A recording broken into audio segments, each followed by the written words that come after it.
I'm Norm Abram. Welcome to the new Yankee Workshop.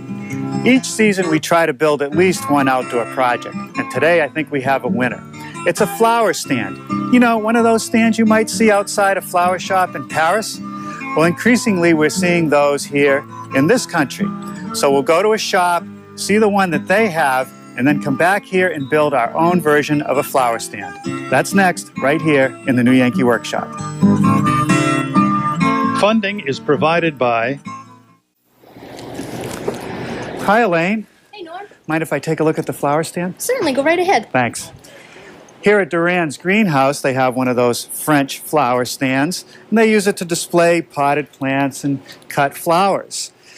It's hard for a customer to walk by and not take notice. It's pretty simple. There are 3 shelves at different levels. This one's made out of metal, a quarter circle, a straight section, and another quarter circle. Now I can imagine having one of these out on a deck or a patio to display your plants, but I think we'd have to build it out of wood. It's a great idea. Let's see what we can come up with.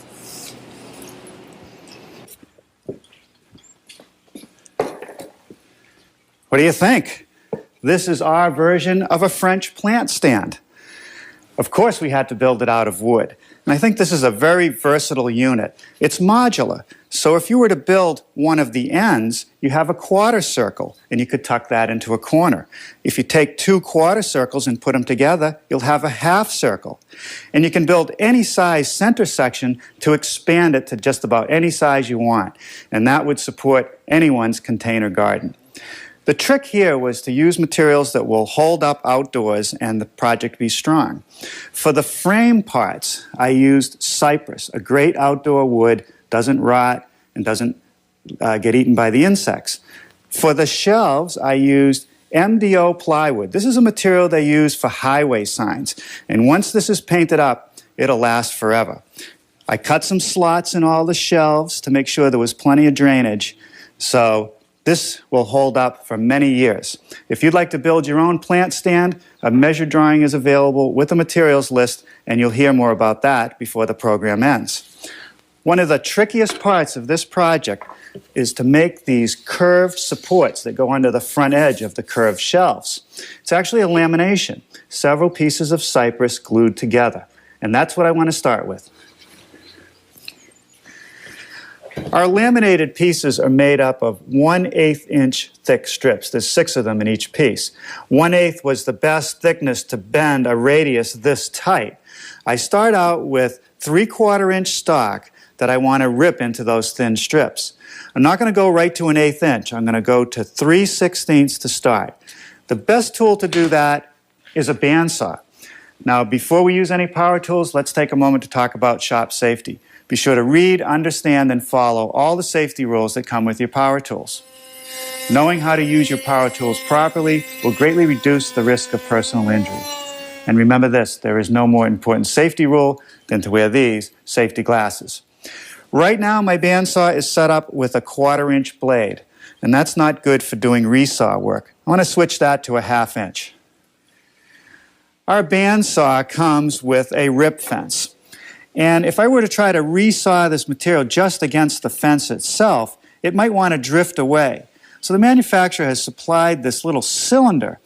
Now the distance between the cylinder and the blade will stay the same, and if my piece starts to drift as I push it through, I can move the piece a bit to keep it on track. It works pretty well. Now I want to set the blade at about 3/16, maybe just a little bit stronger before we resaw.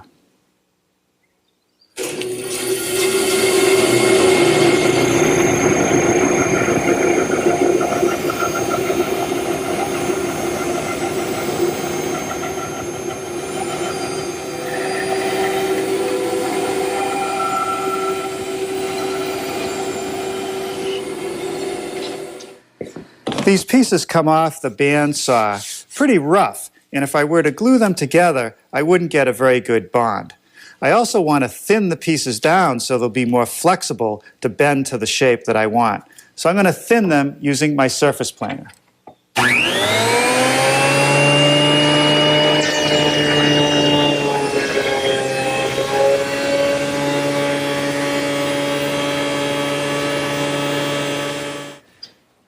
Well, we're getting a little bit of rain out here. Great for the plants, and it's not going to hurt this plant stand. On the curved shelves, this top one needs no support because it's so small. But the other two span a fair distance, and the plants can be heavy, so I want some support. It's a small radius for this one, a larger radius for the one on the bottom.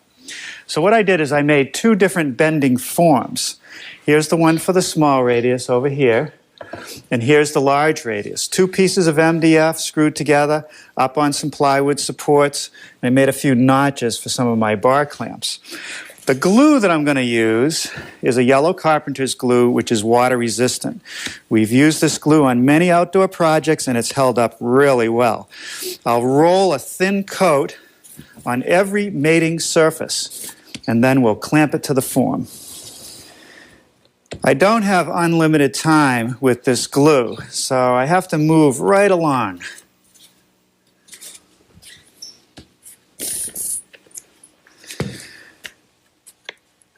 Okay, that takes care of gluing it.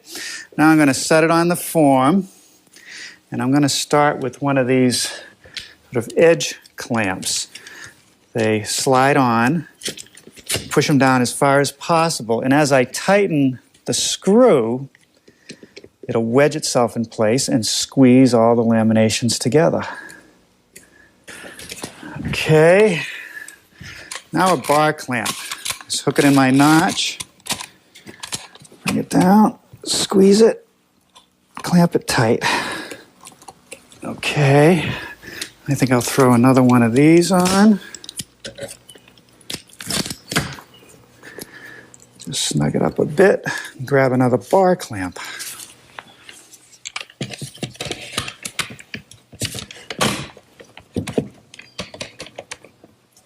Of course, if you didn't have these amazing clamps, you could do it all with bar clamps.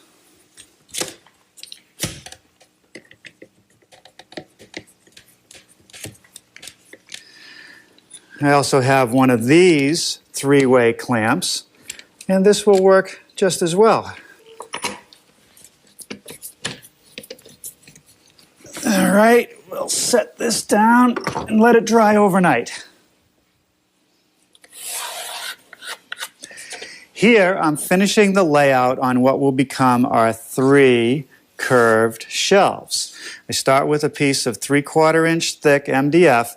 This actually has a coating on each side that's been primed. It's like a low-pressure laminate. It gives us a very smooth surface, and it's very tough, so it's great for a project like this. Before I can cut out the shelves, I want to make the drainage grooves. On the large shelves, I did not run the groove the entire length. I wanted to leave some meat in the middle, so I'm going to run the groove from this line to this line, and then from this line to this line. To cut the grooves, I'm going to use a router with my circle cutting jig, which has this adjustable pin for different radius settings, and I'm using a 3/8 inch spiral cutting bit. Now I need a hole for this pivot pin, so I'll drill that right at this intersection with a 1/4 inch bit.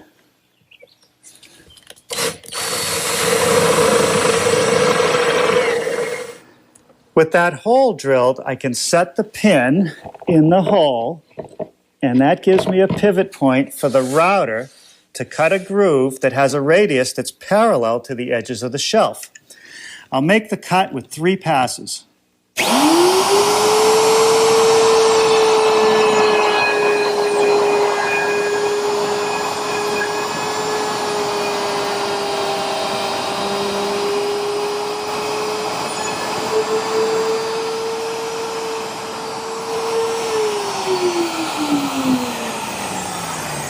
Okay, that's the first one. Now I'll move the pin to the next radius setting and repeat the process.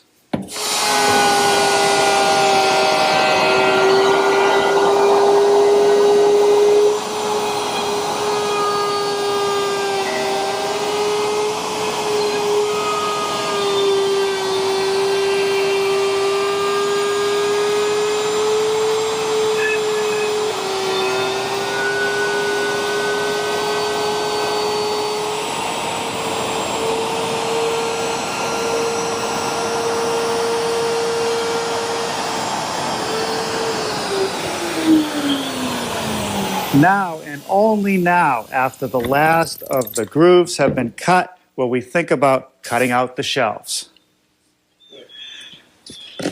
Now I want to set up my circle cutting jig on the bandsaw. There's a hardwood strip that fits into the miter gauge slot. You slide that forward, line it up with some holes that I have in the table, into which go these screws to secure it. And on the other end, I'm going to put a plywood leg to support it.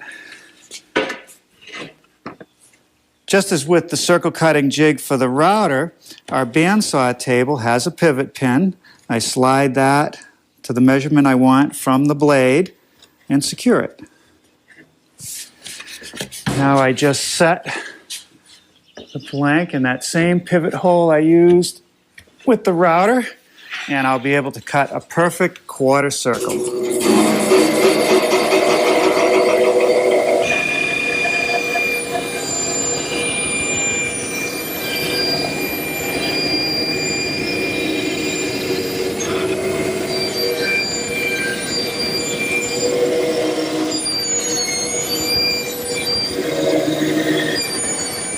Now for the last cut, my adjustable groove didn't quite go far enough, so I just drilled a hole for a piece of 1/4-inch dowel. Works just as well.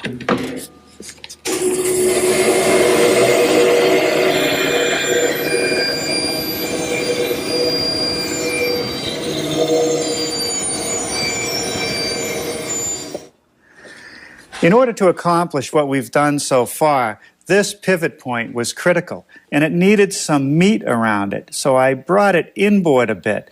Now I want to trim the shelves to length right along these lines.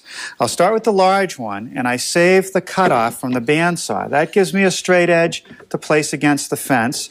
The curve fits right back into the scrap, and when I slide it over under the laser, I'm square to the line, and I just have to trim it off.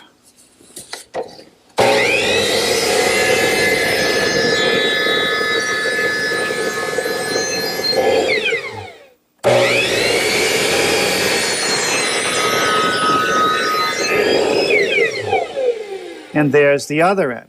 Now here's where it gets interesting.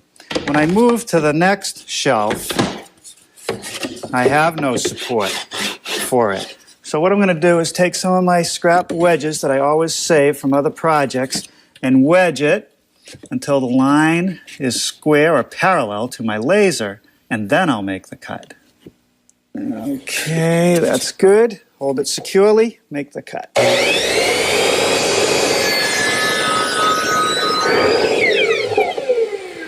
The smallest shelf is the easiest one because I do have a square edge.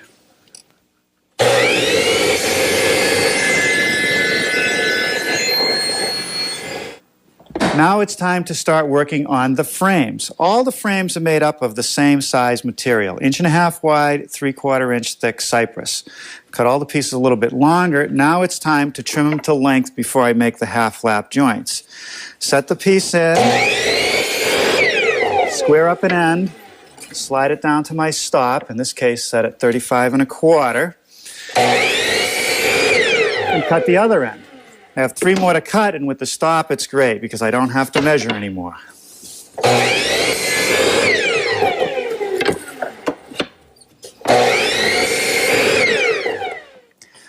The way that we're going to join all the horizontal and vertical pieces of the frame is with a half-lap joint.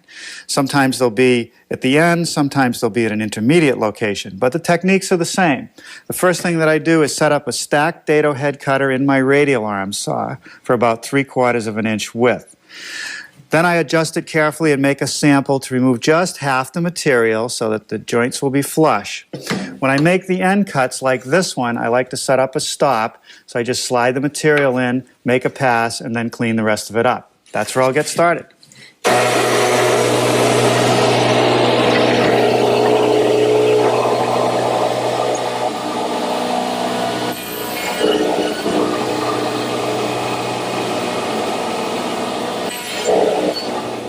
Well, now for the assembly. I'm using more of that water-resistant glue on both sides of the joint.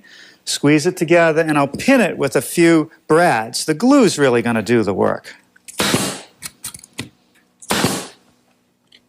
Now, some of these frames differ slightly one to the other, and all those details will be in the measured drawing. But the technique is the same.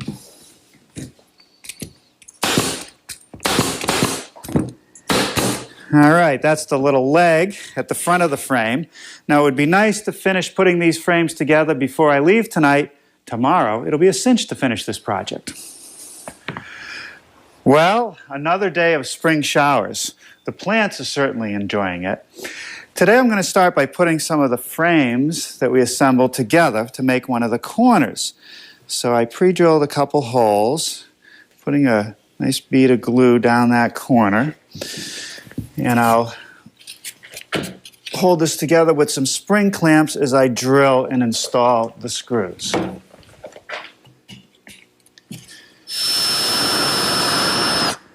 Okay, now for screws, I'm just using some 1 5/8" exterior screws.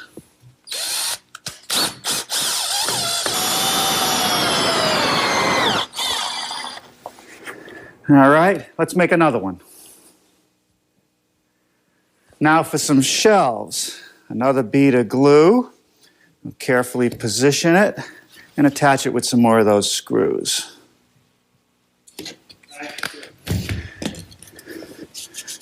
Now the way this works is that the shelf is flush on the end and it overhangs the front 3/4 of an inch.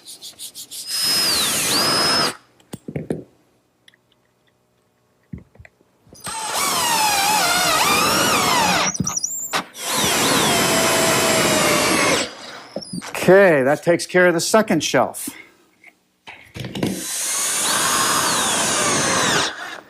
All right, now we'll put an edge band on the front of these shelves. I made some strips of cypress that are 3/4 of an inch wide and 1/8 of an inch thick. I've applied glue to both the plywood and the strip, and now I'm going to clamp it in place and let it set for a while until it dries. These slots come in handy to slip these spring clamps in.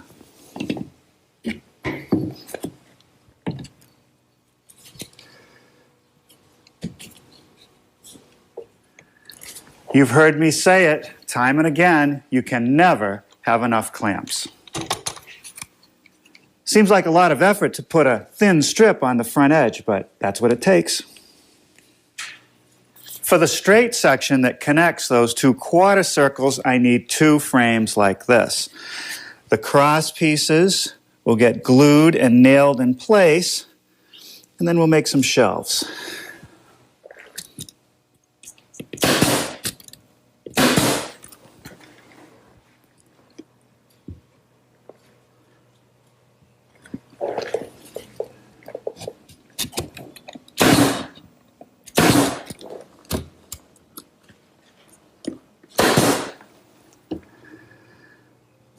The criteria for this piece is to make it strong, yet light.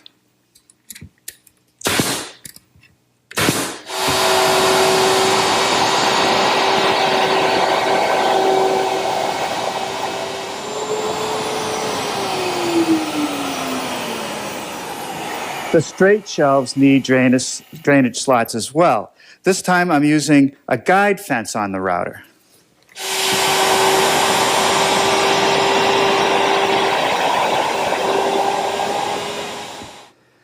The straight shelves get attached to the frame in the same way as the curved ones, some glue and some screws.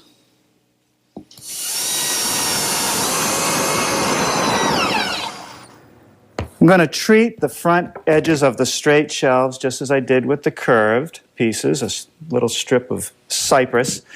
And because I'm not trying to hold it around a very tight radius, I'm just going to use brads, and they'll hold it long enough to let the glue set.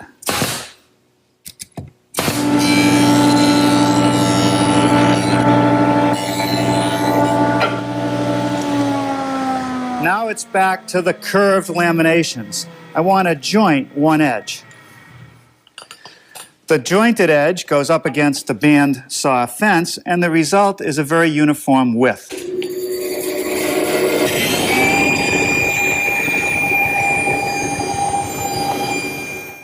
To cut this front rail to length, the inclination would be to just put it up against the frame and mark it. But it doesn't work that way. It'll probably come out too short. What I've actually done is put a mark here, which represents the notch in that front leg, and a mark here, which is the front of the rail. And all I have to do is line up the curved lamination with that intersection. And if I put one mark here, that's going to give me the length. And if I scribe a mark under the edge, that's going to give me the angle. I'll use a combination of my wedge and the adjustment on the saw to line up the angle.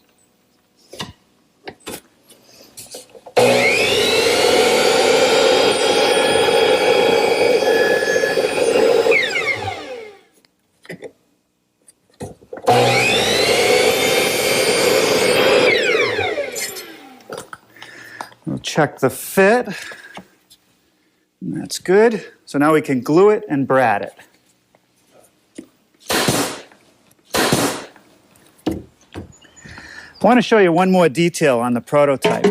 This bottom shelf needs some more support, so I want to add this piece as well as a little leg in the front to keep it from tipping over. Here's the assembled piece. I clipped the end that goes into the corner, a half lap where that leg fits in. Glue and brads will hold it in place.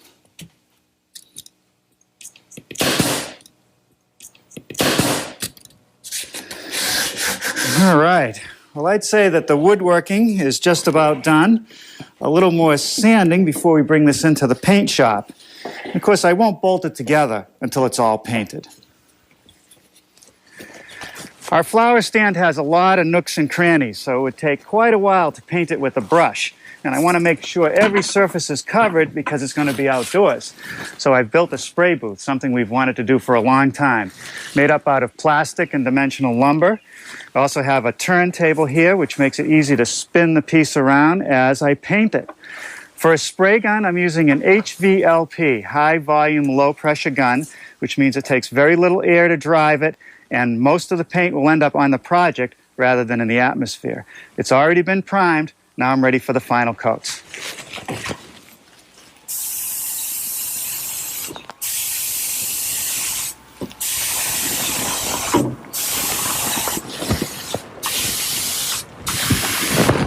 All right.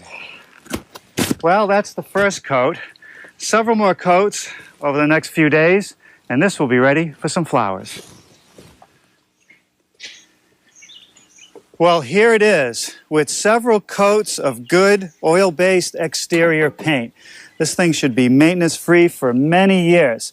It's all bolted together with some carriage bolts and loaded up with the plants. Everyone around here wants one. They love it.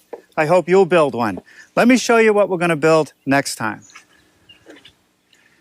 It's called a shaker bookcase. Now, I know what you're thinking. How can it be shaker if it has these arched glass panels and this big cornice? Well, it is. Next time, we'll show you where we got the inspiration for this piece, and we'll come back here to the workshop and build a shaker bookcase. That's next time, right here in the new Yankee Workshop. Funding is provided by